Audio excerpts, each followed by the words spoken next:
Good evening from Sheffield's Crucible Theatre, where the curtain has come down on day 6 of the Betfred World Snooker Championship.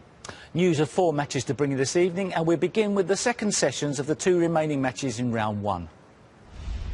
First up, Judd Trump, the 2011 runner-up, who held a 7-2 lead overnight against English qualifier Stuart Carrington. The Grimsby Q-man won 3 of the first 4 frames this afternoon to keep his hopes alive, and as we join it in frame 14, it's Trump to play. See that red's in play there. Without, you've got to play that with side to get round that red.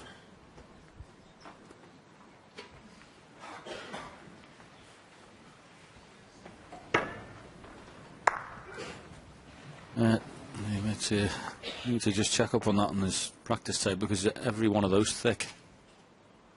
And 3 of them, all of them have been thick.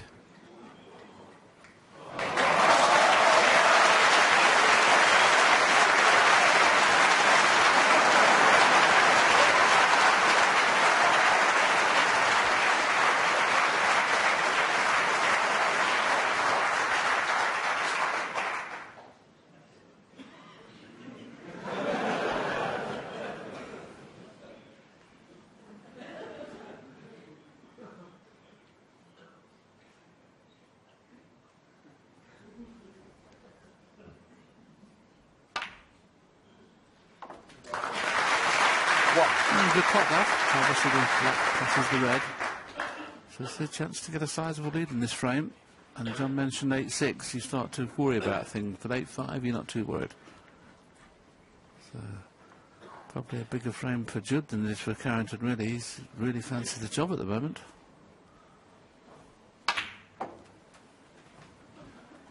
It's funny talking about that, isn't it? You know, people will think, what's he won about 8-5, 8-6? But just as a player, you sort of you sense these things, don't you? You can see somebody catching you. You can feel them on your shoulder, can't you, when it 8-6? You can't at 8-5 for some reason.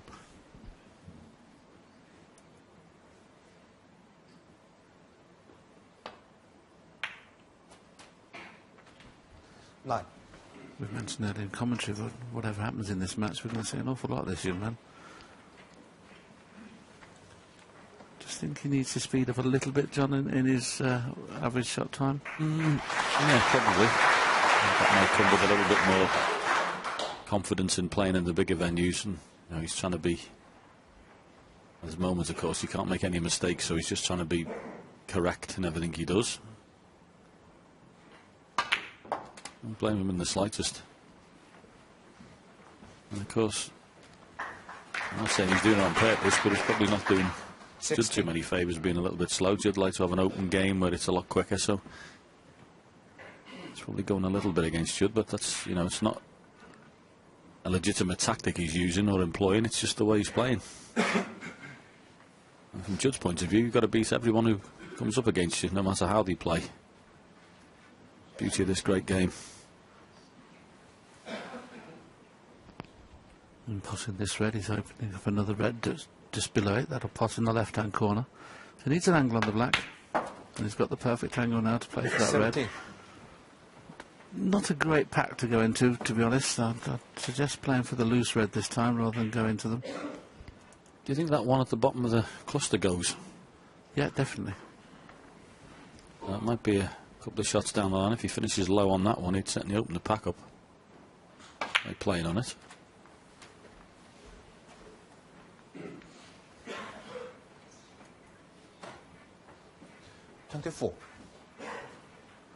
Now it's decision time. If he's going to go into the pack, it's best to go into from the side he is now. Going in from the other side, he'll have very little room to not hit the first red. It's all about missing the first red. Oh, you're kidding me. That's just purely lack of concentration. Concentrated so hard on getting the right angle on the black. Completely took his eyes off the red. Schoolboy error. Amazing.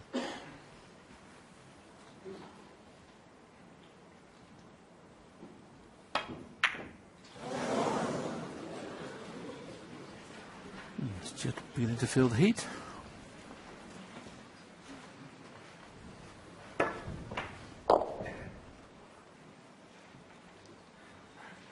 Another example of these championship pockets as well. Always makes me giggle when some of my pals in the snooker club say, "Oh, those big pockets you're playing on."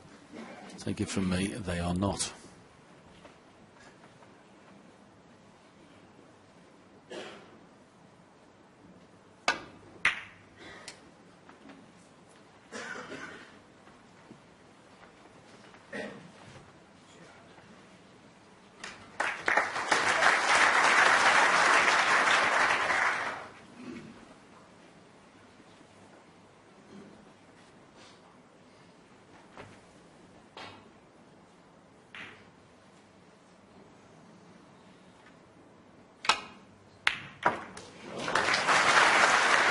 Great pop.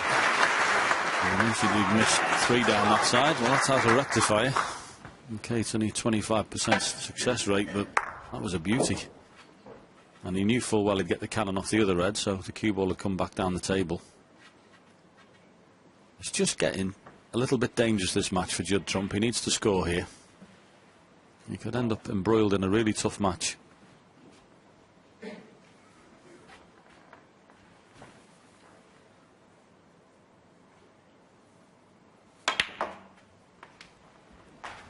This looks a bit over it.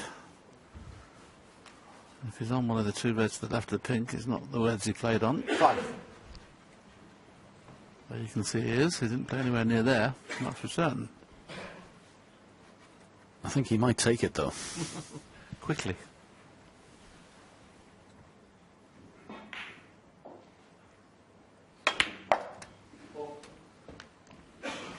Played for choice of pink or black there.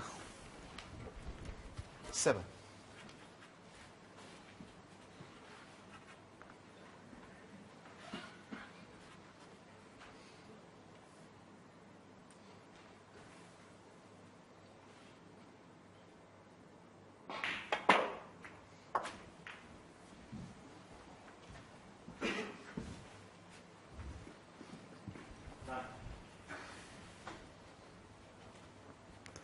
Obviously pink's going to be spot. It's going to be a tough job for the referee at the moment.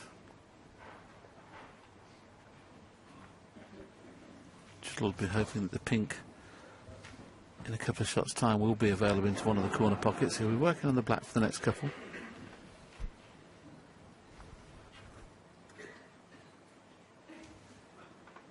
Twelve.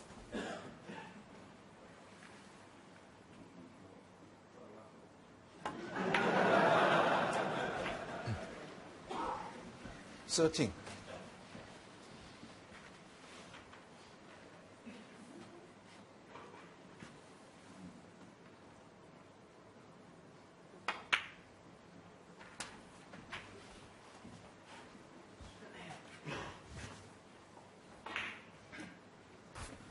Now, of the pink pots, he may decide to play for the pink here rather than the black, but it looks like he's played for the black. 21.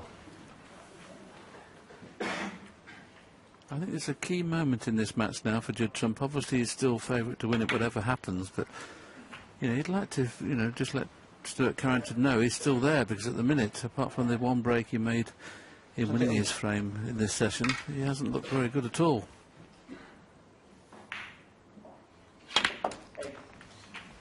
29. At the highest break in this match, 97 for Carrington, 85 for Judd.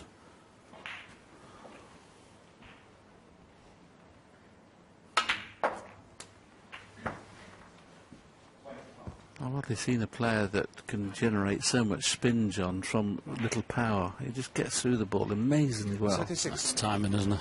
It is really timing. And when you ask, people say to you, what do you mean by that? What is timing? It's just, it's the individual's ability just to hit the ball sweetly, isn't it? It's just, he seems to hit it so nicely with so little effort. This could be the key shot. If he gets nicely on the red to be able to bring the reds into play. Is he on it? Just about. Thought for a moment Johnny hadn't come far enough down, but when we show you the next camera angle, you will see that he is. I'm just wondering whether he'd take this chance just to play a little stun run through here and just nudge your red out on the way through, but possibility. Like that, yeah, like that. John Bannaby on pink or black as well. 43. He needs to get to 69 points to leave Carrington leading the snooker.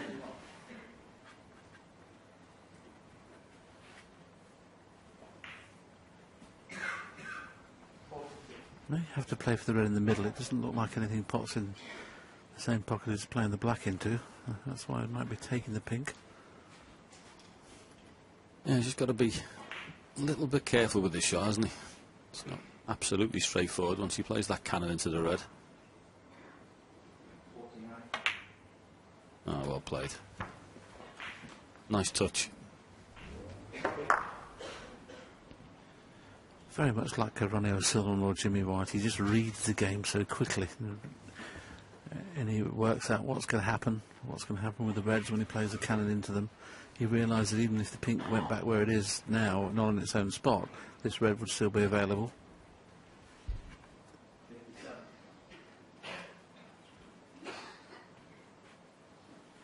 $49.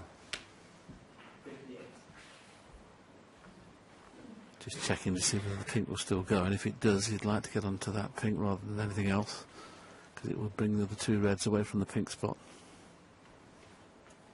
I think he was just thinking there whether to play the run through, wasn't he? Just going to play that and then run through on the pink, but he's changed his shot again. Yeah, John's suggesting playing the top spin and either bring the pink, push the pink over the corner, and if it doesn't work, you're on the black. But I think he should just hold it. That's what he looks like he's doing. Run up for the blue. Surprising. 50. To be honest with you, that was the safe shot, wasn't it? As long as you get the right side of the blue, there's at least 2 or 3 reds pot in there, so you can give yourself an option. It was an interesting little situation. It was one that could have gone wrong, so he backed off a couple of times and he played the right shot there. 55.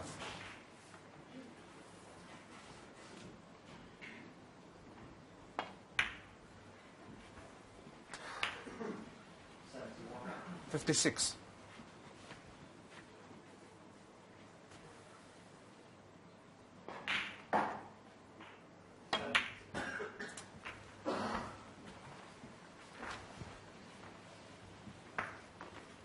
So 39 points in front, red and colour.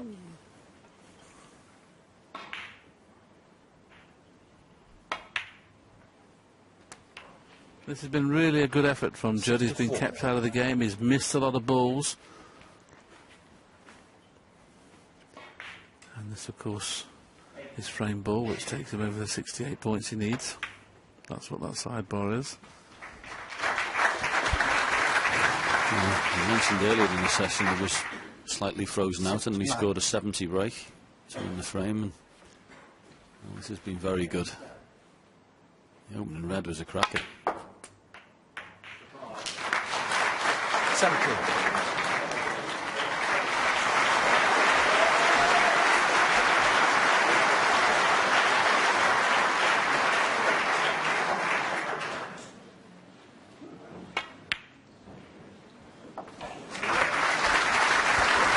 Well, to think there's a possibility of making a century where the balls are, this has been a first-class effort, especially under the circumstances. 75.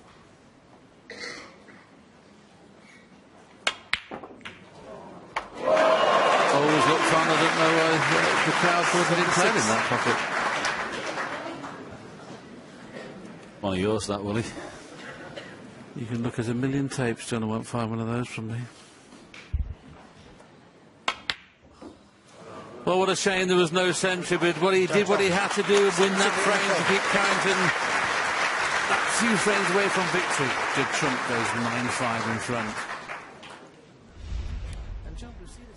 Well, Stuart Carrington made Judd wait. He won frame 15, but the world number 6 eventually got over the line.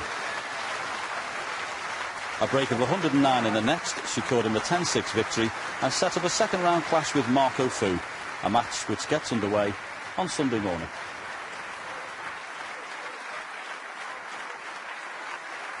I knew that first played a couple